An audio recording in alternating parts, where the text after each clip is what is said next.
Hello, everyone, and welcome to the Pacific Council's webcast on U.S. policy towards Venezuela. My name is Dr. Katia Newman, and I'm president of KSN Consulting and managing partner of La Cienega Vineyard. We're very excited to have Deputy Assistant Secretary of State Carrie Filipetti here to discuss our country's relationship with Venezuela. As most of you know, Venezuela is in the midst of an entrenched political standoff, an economic meltdown, and a humanitarian crisis with almost 5 million refugees having fled the country. So we're really grateful to the Council for setting up this event and to Carrie for joining us to tell us more about the current U.S. foreign policy toward Venezuela. So Carrie currently serves as the Deputy Assistant Secretary for Cuba and Venezuela in the Bureau of Western Hemisphere Affairs.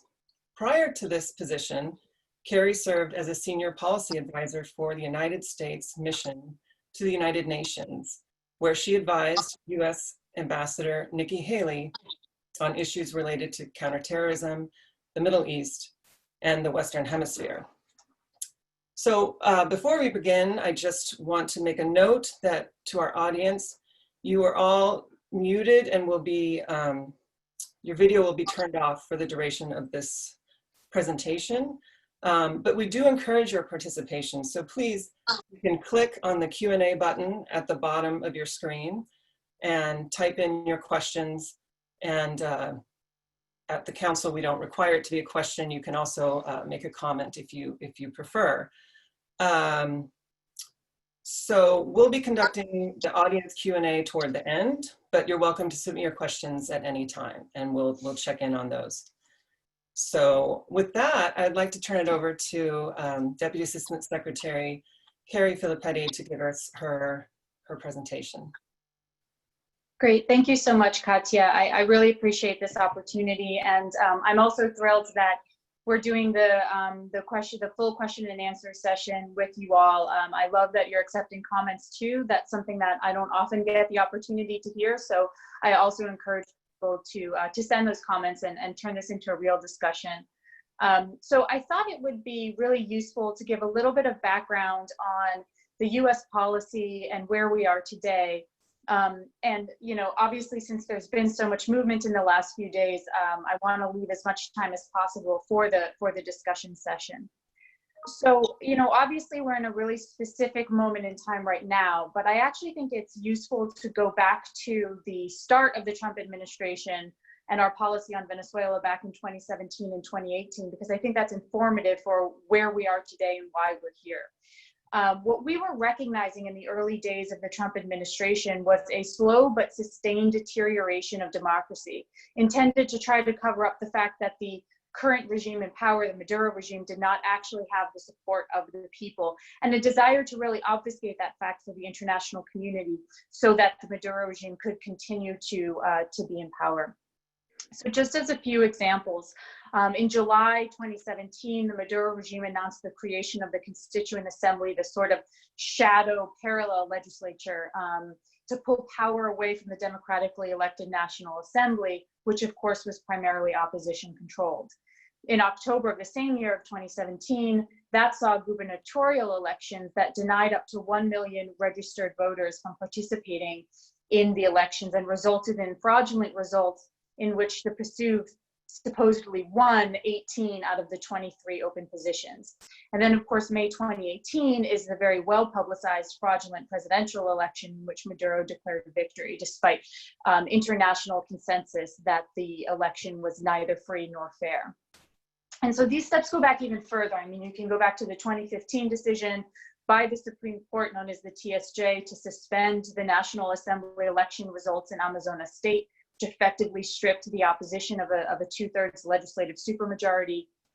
You can go back to decisions to declare the National Assembly in contempt, to harass and arrest democratically elected deputies, back to the arbitrary arrests and human rights violations against those who dare to speak their truth against the Maduro regime.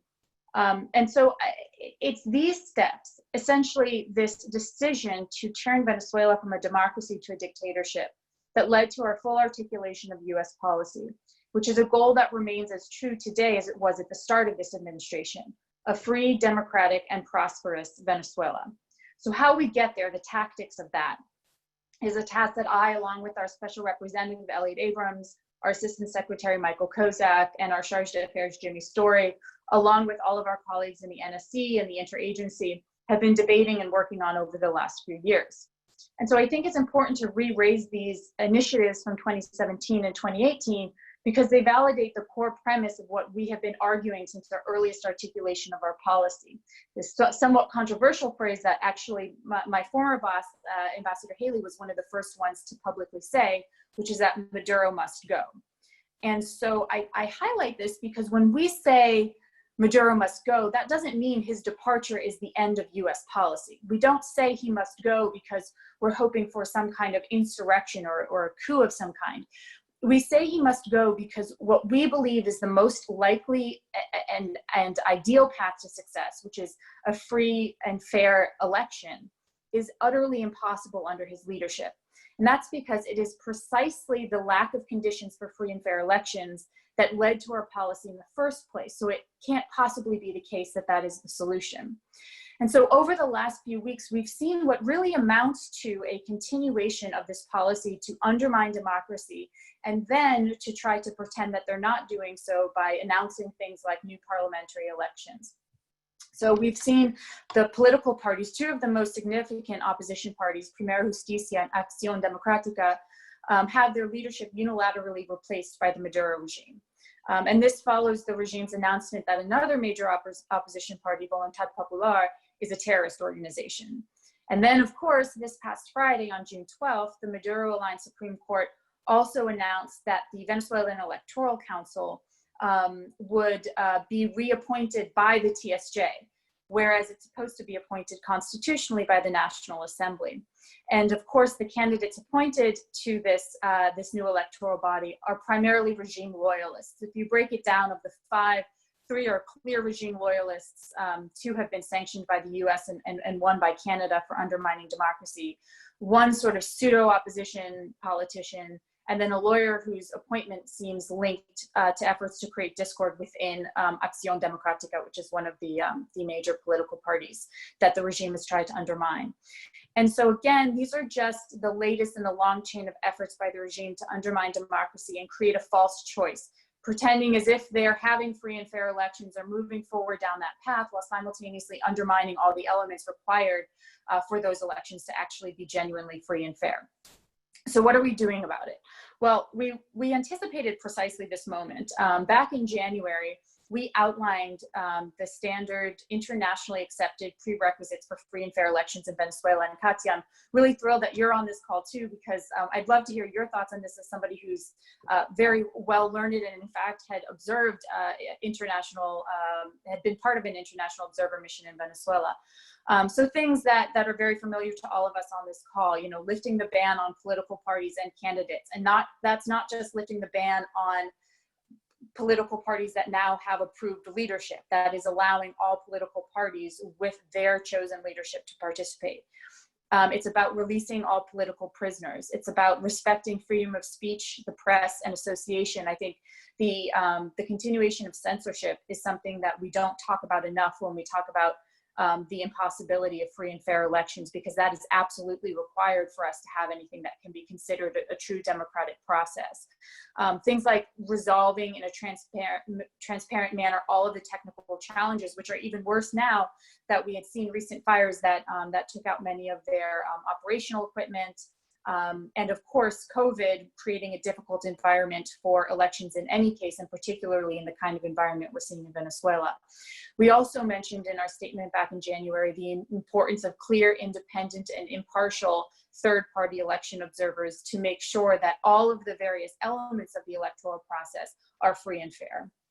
And so, you know, our theory of change has always been that pressure will lead to a political solution. And I think this is something that a lot of people have misunderstood for a while, thinking that our policy has been merely to force the Maduro regime out of power with continued sanctions and continued economic and political pressure. And our vision has always been that we want this to be resolved in a peaceful way. We would prefer this to be resolved through a negotiation between the various parties that will generate a free transitional government that will lead to free and fair elections. But the only way for us to think that the Maduro regime will engage in good faith is for us to ensure that Maduro recognizes that time isn't on his side. So that is where our pressure comes in, to show to him that there are consequences for him continuing to undermine democracy in Venezuela. There are consequences for his theft of natural resources of the Venezuelan people. There are consequences for his continued attacks on the human rights and political expression of people inside Venezuela. And so we are hoping that we are reaching a point where the Maduro regime would engage in good faith in discussions. And part of that is our sort of most recent announcement, which was back, I would say, at the end of March of this year, where the Secretary of State announced what's known as the Framework for Democratic Transition in Venezuela. So this is the next step in our policy on Venezuela. Of course, recognizing yet again, as we have throughout all of these past years, that the Maduro regime cannot possibly be in power as we move to a free and fair election. And so what this framework essentially did is it outlined one of many viable paths to a negotiated settlement, locating exactly where the United States would remove sanctions, why we would remove sanctions, and ultimately outlining a vision of the negotiation that was not so dissimilar from what was described and debated between the two parties during the 2019 Oslo process. The difference between this announcement and the Oslo process, of course, is number one, we've had 18 months now for the pressure on the Maduro regime to really grow, including 18 months of sanctions on PDVSA, which is their national oil company, and on the oil sector in general. We finally participated in the negotiations in a sense by noting when and how our sanctions would be lifted, which I think was a missing piece back in 2019 during those negotiations.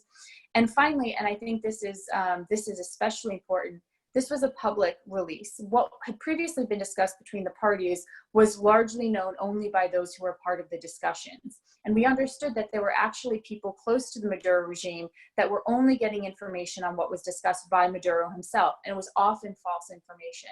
Putting this out in the public makes it clear just how far the opposition is willing to go in order to get to free and fair elections. It makes it clear that this is not an attempt to put the opposition in power, that this is merely an effort to get to a transitional government that we can trust to hold free and fair elections, in which, by the way, the Maduro himself could theoretically run. There's no perspective from the U.S. side that indicates that he wouldn't be able to.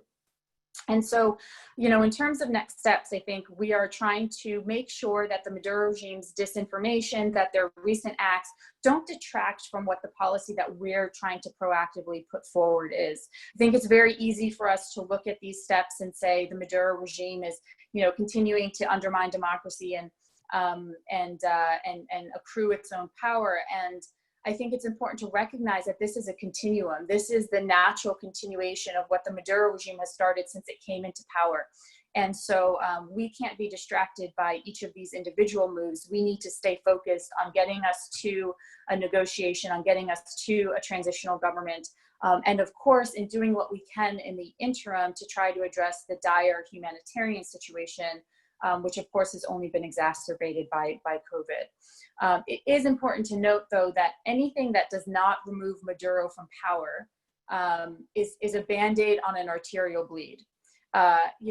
If we've provided over $865 million worth of humanitarian assistance to the region to try to address the humanitarian crisis in Venezuela. And that itself is also a Band-Aid.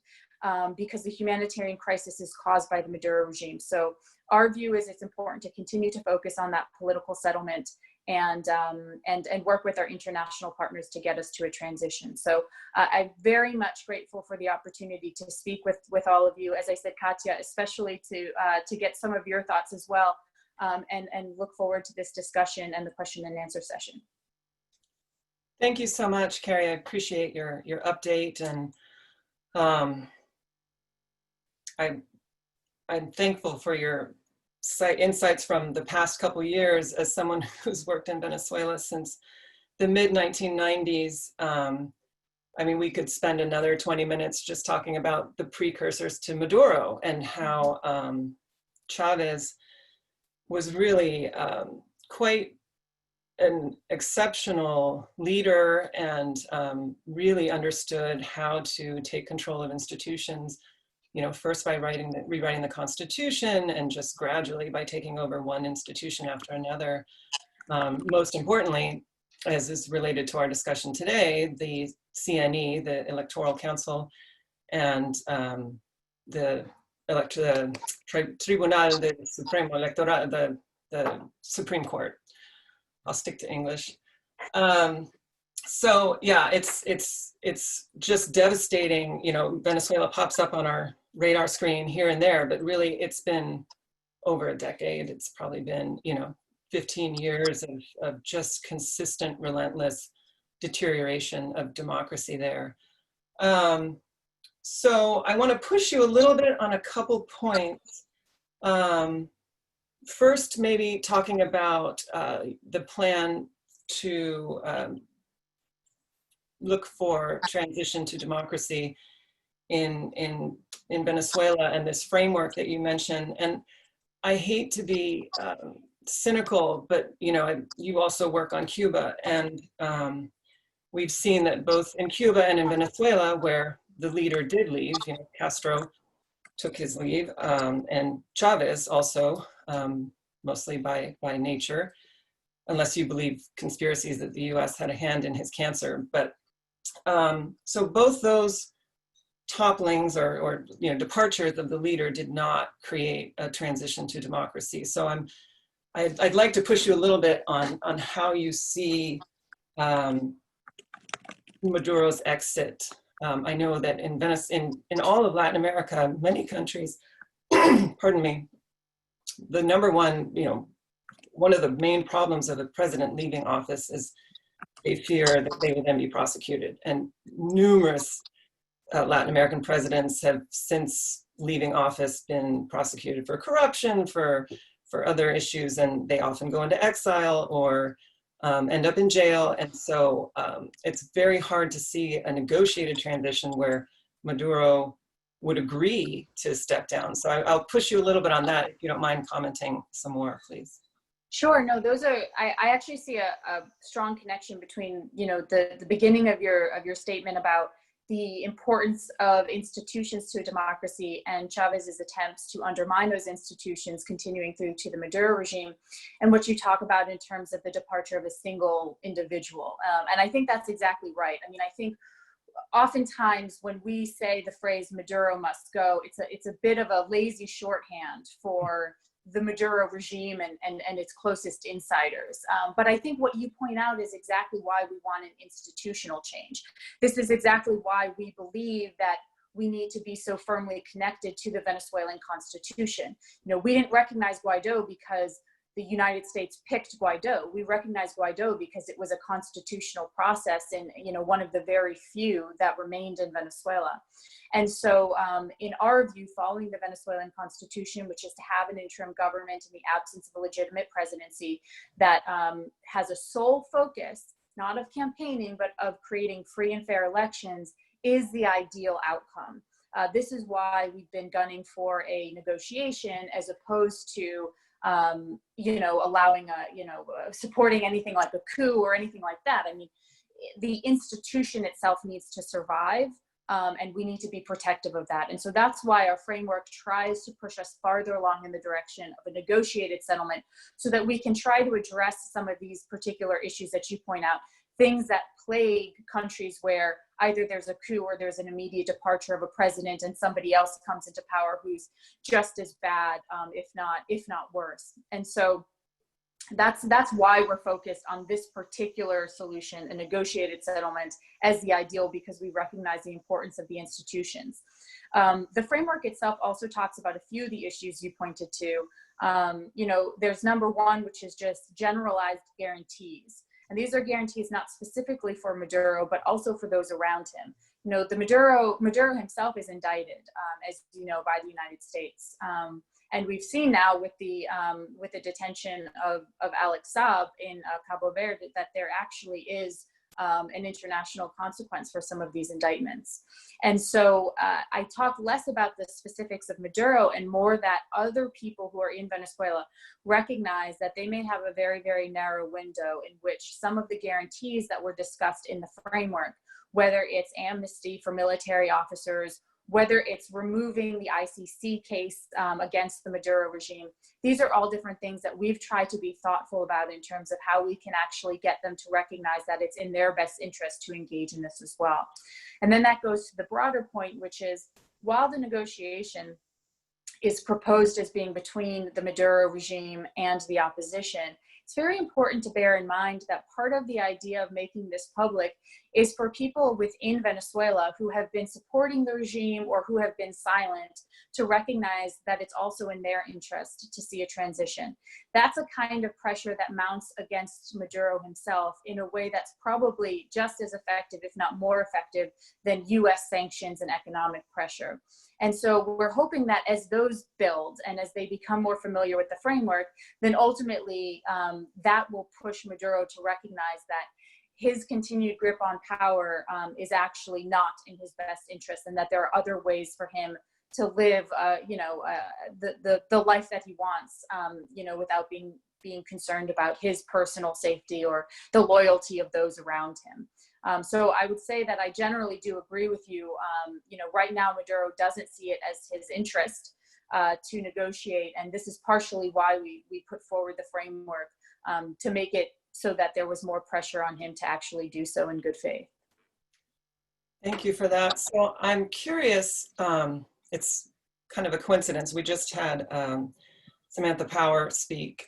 We had a book club where we read her book, and you worked for Ambassador Nikki Haley. So I want to follow up a little bit with a question on how and should the US be involved in this process. I know past multilateral efforts have floundered, but and I think maybe I speak for some Latin Americans in our audience that maybe this isn't a role for the United States. Maybe this should be more of a multinational, or I'm not exactly sure what's going on with the Lima group right now. But so how do you see multilateral cooperation working in this scenario?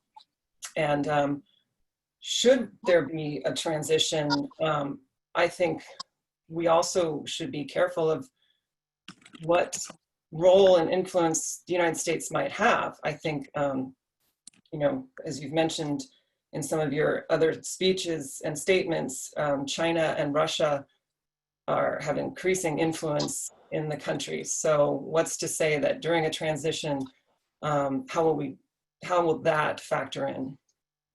Sure. So in terms of the multilateral question, I'm, as you pointed out, my background is multilateral in nature. And, in fact, even though in WHA, typically in my position, it's more of a bilateral relationship, I'm dealing with two countries, Cuba and Venezuela, where our relationship with the governments is, let's say, tenuous at best.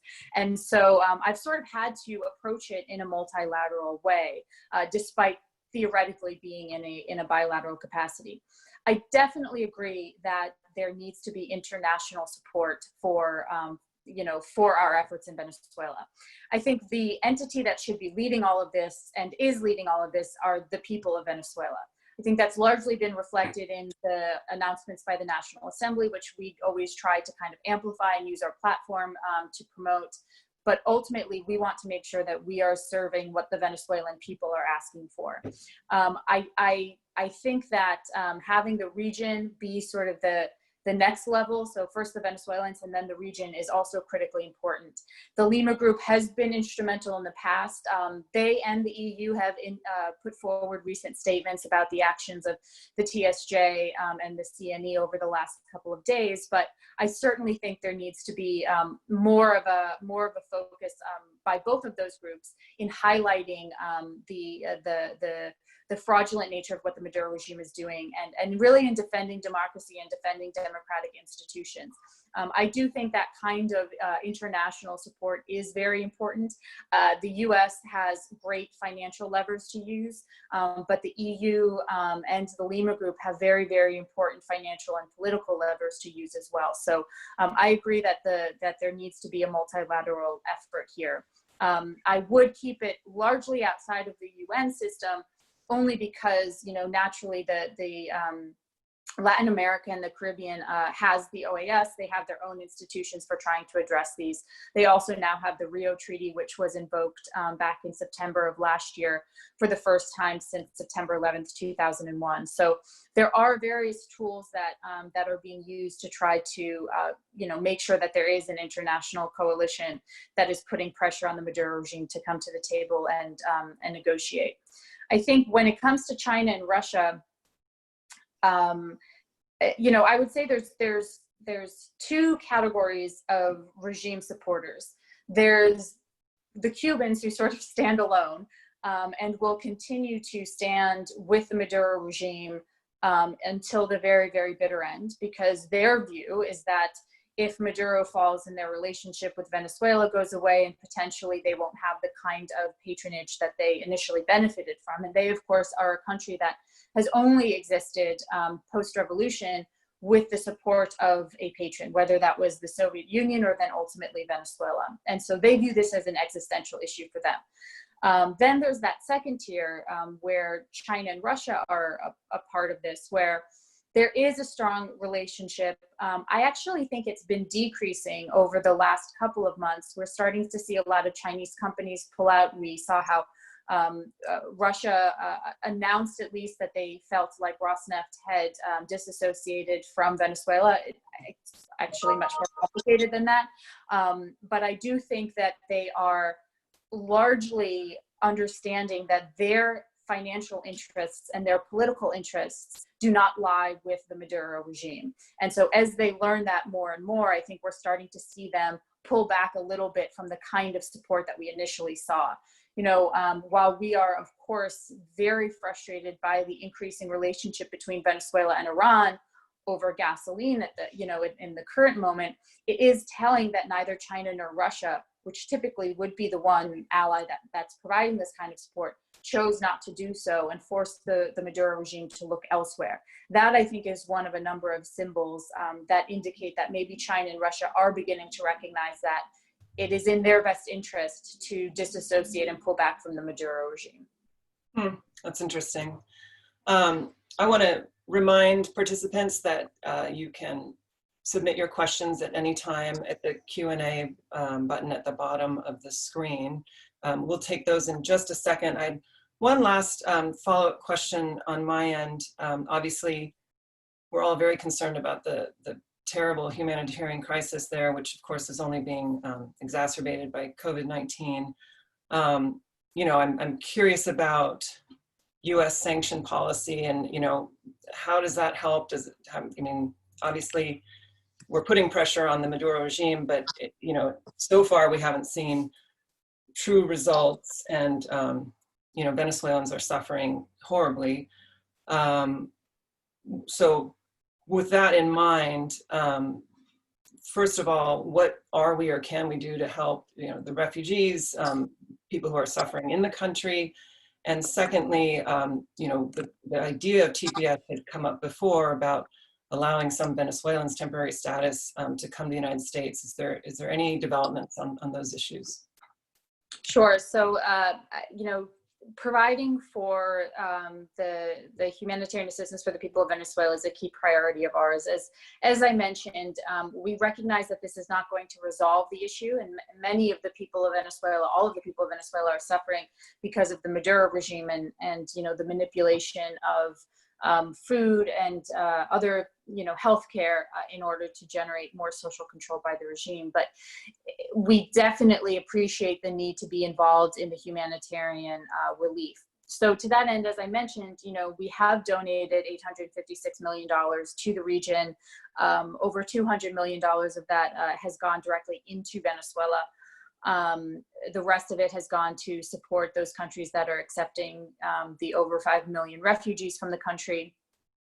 We also have been working with our partners to try to ensure that they're contributing additional support. So the Spanish recently hosted a donors conference. We argued vehemently to have not just a focus on the refugee crisis, but also on the situation for Venezuelans inside Venezuela. The situation is especially tragic when you think about how COVID has weakened healthcare systems across the world. You know, when you look at how certain countries are able to handle some of the economic stress that's been put on by the closures during COVID, that's because people have the ability to go out and stock up food and then stay at home. Whereas in Venezuela, they don't have the economics to be able to do that. They don't have the ability to do that. They don't have access to food to do that. And so we're seeing how the World Food Program has said that 2/3 of Venezuelans are food insecure. And so they just don't have the ability to address coronavirus the way other countries are able to do. And, you know, that's obviously on top of an already collapsed healthcare system. So the humanitarian crisis is critically important. I am grateful that the interim government has negotiated the start of a humanitarian only kind of negotiation in order to provide humanitarian assistance to international organizations and NGOs that are providing relief. I think that's a critically important step. I know some of the individuals in the interim government who proposed this, who successfully fought for it, and I think that's a critical step for them to move forward on, to kind of depoliticize some of this humanitarian assistance. In terms of the sanctions, our sanctions policy in Venezuela is, I think, a lot more nuanced than people initially give it credit for. And it does matter in that I think overcompliance has been historically an issue for our Venezuela policy. And in recognizing that, we have held a number of conversations with banks, with NGOs, with humanitarian organizations to make it very, very perfectly clear that our sanctions do not target the provision of medical supplies, agricultural supplies, foodstuffs, water, anything that falls within this category of humanitarian assistance.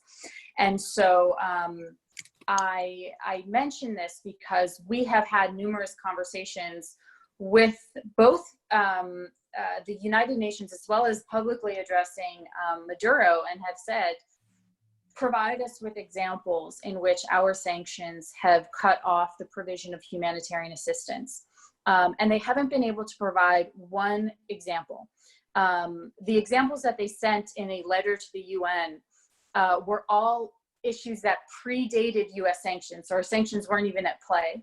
And then one issue, they raised the provision of HIV equipment and medications, which we had actually confirmed via PAHO had been delivered without any impediment, and that the Maduro regime itself refused to be distributed to the population.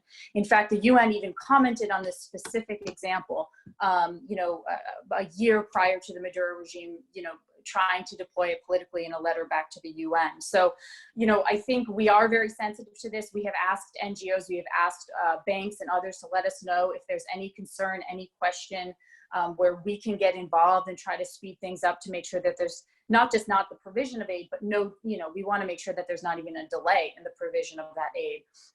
And so to date, we have not gotten word of specific instances where things have been stalled because of our sanctions, but we still continue to make that request of countries to let us know if that is the case, so that we can intervene and make sure that those humanitarian supplies make it to Venezuela.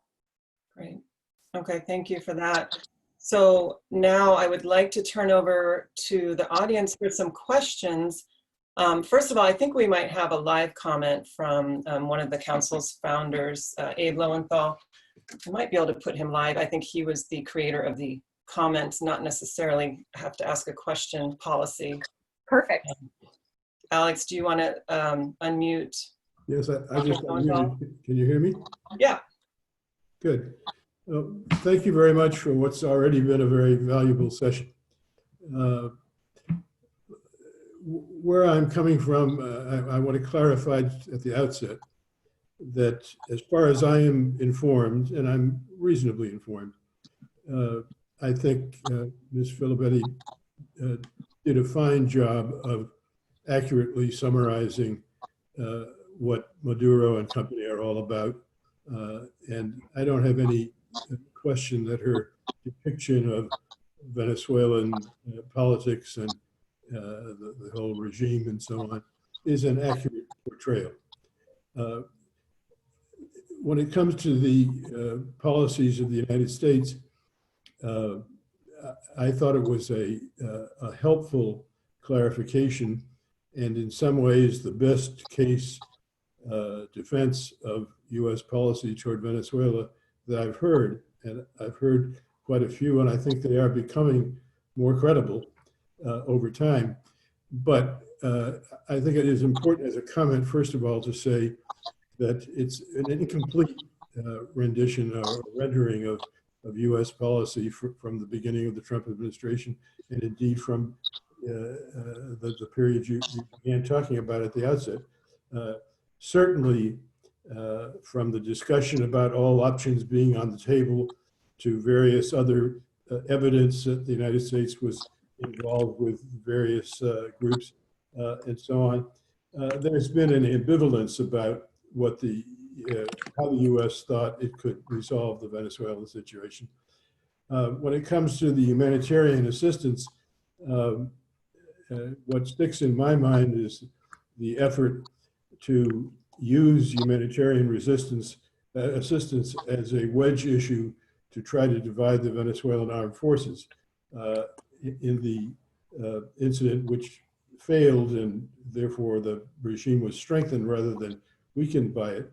But in any case, U.S. policy really hasn't been so consistent. And even when the statement of principles or the outline of U.S. policy, which I think by and large was, as you describe it, and a very positive clarification, and as you said, and I agree with this entirely, made it possible to be sure that Venezuelans, even those within the circles around the regime, had a clearer idea of what the United States was looking for.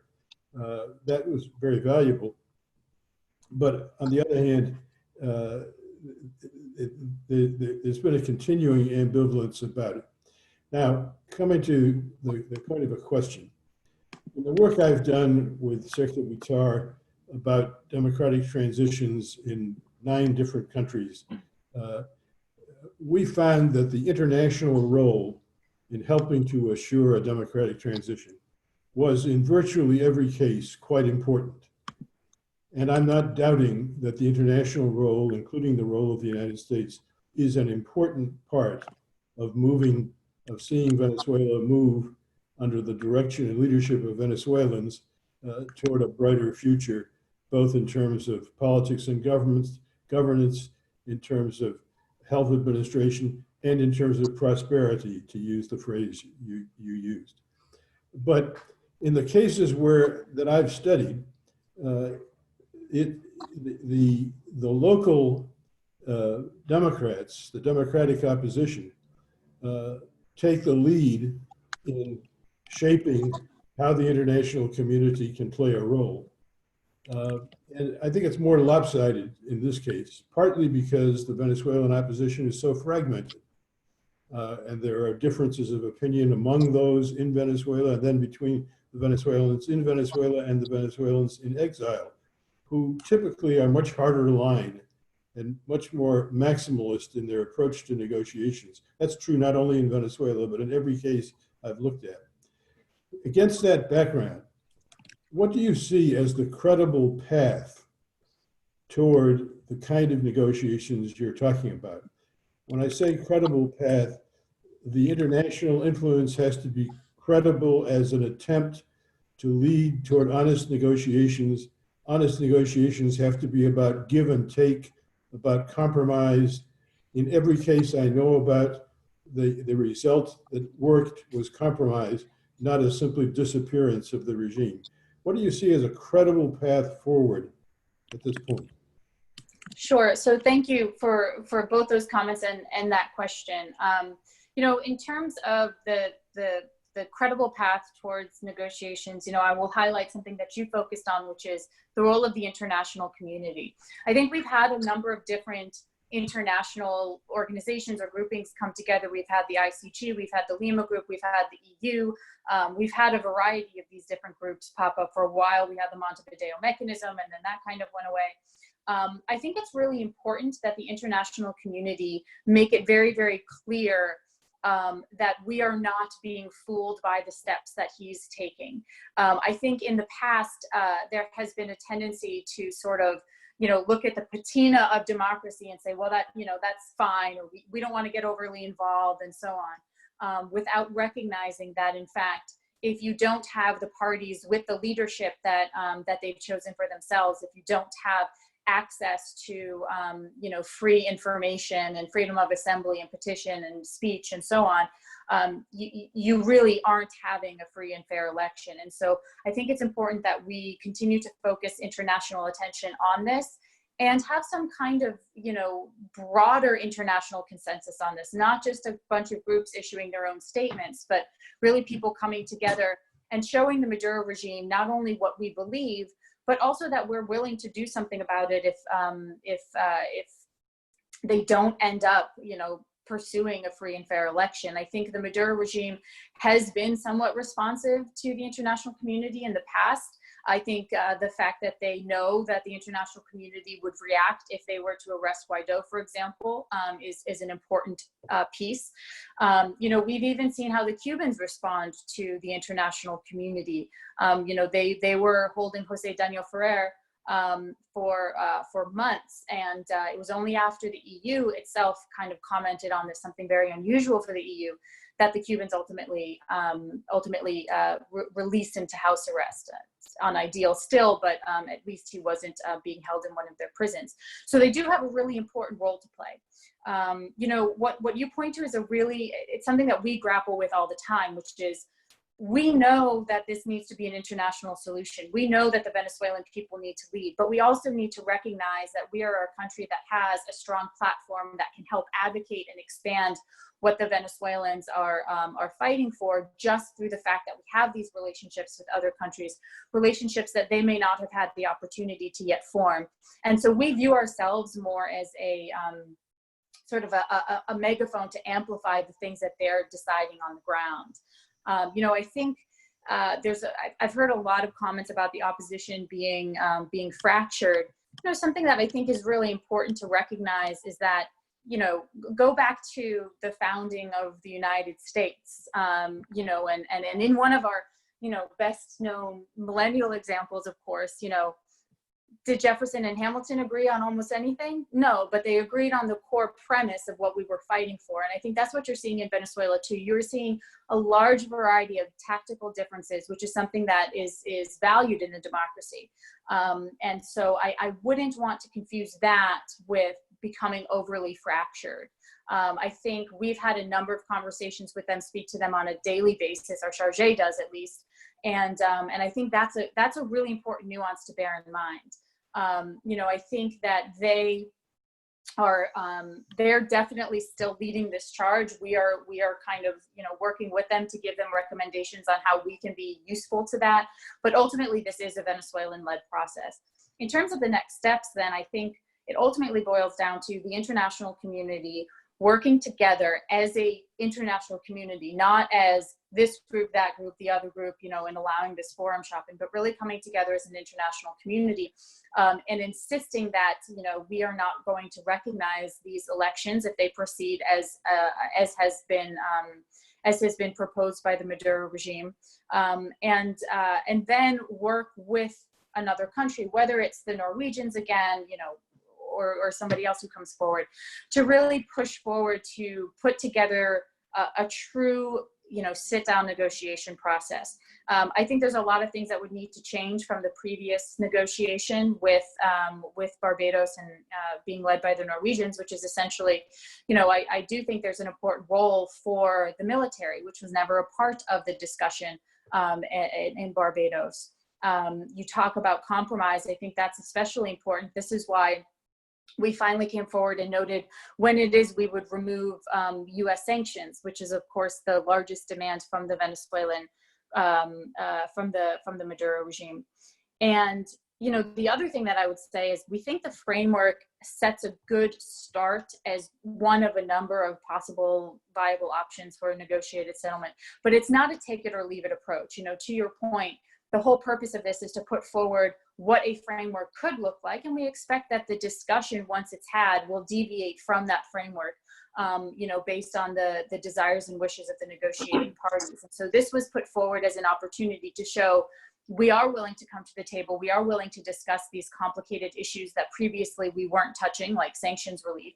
But at the same time that we're putting those on the table, they need to also put on the table the discussion about the transitional government. We've also been clear that we would not suggest that Maduro be banned from running in an election. What we know is that he's not capable of running a free and fair election himself. If there's a transitional government that ensures that the process is free and fair, then there's no reason why he wouldn't be able to run within that election. Presumably he would lose, so maybe that's the best case scenario for the United States and for the Venezuelan people. We'll have to see, but I think that's ultimately what we tried to do, was to recognize exactly what you're saying, the importance of compromise, the importance of putting things on the table, but also the importance of recognizing that we cannot compromise on Maduro's departure before a transitional government, because that brings us just back to May 2018. And as I said, that was the problem. That can't possibly be the solution. Thank you for that. I want to get into a little bit more detail on recent events and maybe timing as you discuss moving toward interim government and presidential elections. We have a question from Ernesto, who asks, why did the government decide to name a new Consejo Nacional Electoral without real opposition participation? And obviously, the existing CNE, the Electoral Council, was already pretty friendly to the government, I believe. I don't know if it was their terms were up, and then that the National Assembly was not able to get their nominees in fast enough. So I see that as a major complication to moving forward with elections.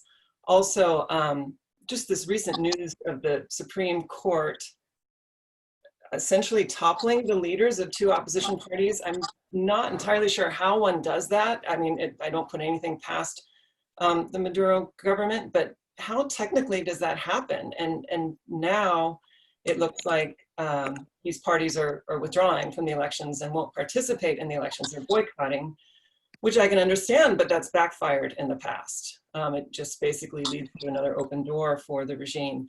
So can you play with that a little bit? Sort of, what would the scenario be? Is the plan that they go ahead with elections, albeit flawed and boycotted this year? And then when would presidential elections be under this scenario? Like, I know he has essentially 4 more years in his illegitimate term. So let's piece that out. These are all the key questions of the moment, especially what to do in a theoretical election. I mean, again, this is going to be something that will be up to the Venezuelans, whether they participate or not. I think there are arguments for participating. There are arguments for boycotting, as you pointed out. That's something they've tried to do in the past. That, I think, is an unsettled kind of determination, at least that I'm aware of, and is something that we would rely on the Venezuelans to tell us.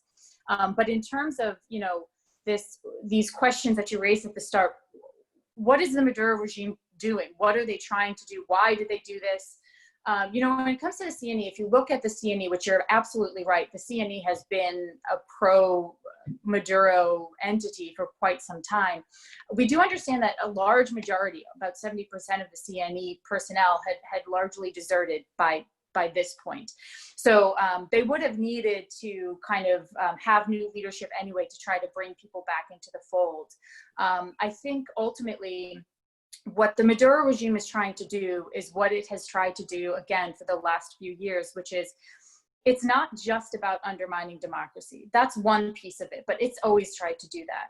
What they're trying to do is trick the international community into thinking that they're actually moving in the right direction, because they know that the international community has so much else on our plate with COVID, with threats posed by other countries, North Korea, Iran, etc., that maybe we'll just kind of look the other way. They also want to get us bogged down into questions of technical details as opposed to pushing forward our broader strategy.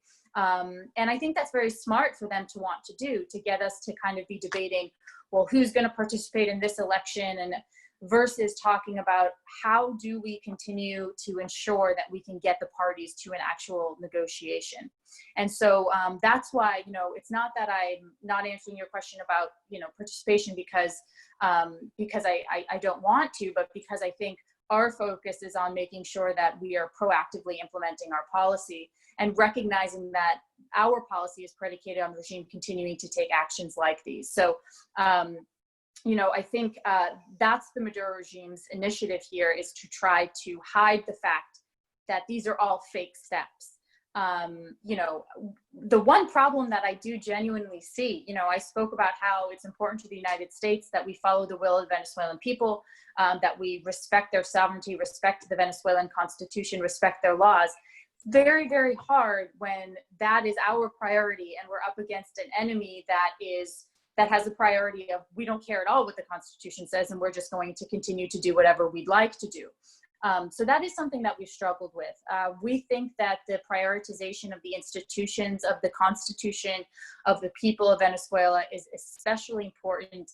As we said early on at the outset, the institutions are what created democracy. So we cannot abandon that. And so it's continuing to be a challenge with,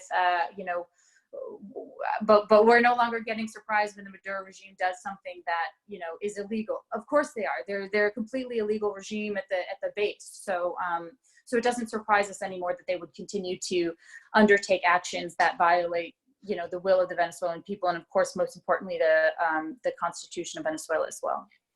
It's so ironic because they, Maduro, Chavez made such a process of writing this constitution, which was very advantageous to the executive and executive power. But it was also lauded for many reasons, gender neutrality, environmental rights, rights for indigenous people. So it could have been, if implemented and respected, it could have been a constitution that might have served within a democracy or within a democratic structure. And both the regimes have violated their own constitution or found ways to manipulate and work around it. My dissertation focuses on that they often use legal means to do undemocratic things. So like a constituent assembly, how can you name a constituent assembly after just having elections? And it's such a farce because they haven't even made an attempt to draft a new constitution that I know of. So that's just a painful irony for someone who loves democracy. This is a threat that we see in democracies all over the world. I mean, This is how we've seen, not to get off topic, but we see how evil regimes will frequently try to use these legal options because they know that other countries focus on that process. They focus on prioritizing that which is legal. And so other countries will try to manipulate that for their own benefit. This is one of the challenges that we've seen that I was confronted with when I was working with Ambassador Haley at the UN. This is something that affects our international institutions as well as sovereign democracies. So I think that's a central problem that we're facing today as an international community. And we do need to come up with better ways of kind of addressing and making it clear exactly what it is that they're attempting to do. Yeah.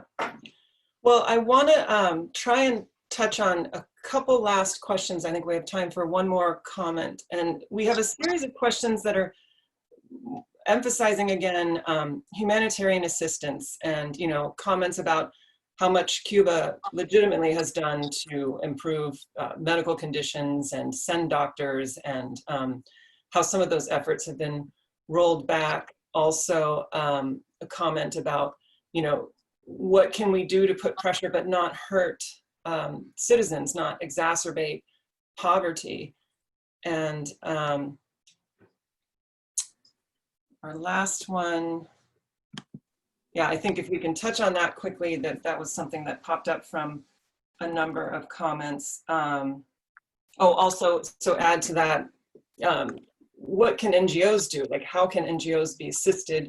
I know Chavez himself passed legislation disallowing NGOs or any foreign groups from working. So if you could maybe touch on that, and we'll have some final comments.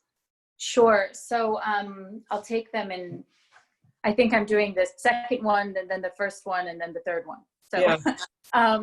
On humanitarian aid, this question of how do you exert pressure on the regime but not hurt the people of Venezuela is a really, really central one. It's something that we have prioritized in, as I said, all of our outreach to various NGOs and banks to make sure that there's not overcompliance, in trying to focus on those entities that were generating income that was not ultimately getting to the people of Venezuela. So all of the oil production, all of the illicit gold that we've been targeting, that was not money that was ultimately being used for the benefit of Venezuelan people. We were seeing that go into the Maduro regime coffers. We were seeing it oftentimes being spent on, this largesse to benefit Maduro regime supporters.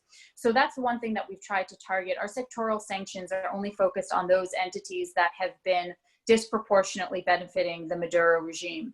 One of the key priorities of the international community when it comes to humanitarian assistance is to make sure that assistance is not politicized. That is why we have contributed only to very specific organizations and international organizations inside Venezuela that we know have an ability to ensure that the assistance is not being used for social control. The reality is, and why we've been concerned about any of the programs that the regime says it's going to support for humanitarian assistance, is because they do not adhere to the same principle. We've seen how they've used the CLAP program, which is their food distribution program, in order to generate more support for the Maduro regime, denying that and healthcare to individuals who are not part of the Maduro regime, and using what's known as the Carne de la Patria, which it identifies who is a supporter of the regime and who isn't, as a means of distributing things like the gasoline that recently came into Venezuela. And so again, all of those funds that are being used by the regime for humanitarian assistance are being deployed antithetical to UN and international principles on humanitarian distribution. So the best thing that we can do is continue to try to, one, provide more assistance and get more countries to provide that assistance.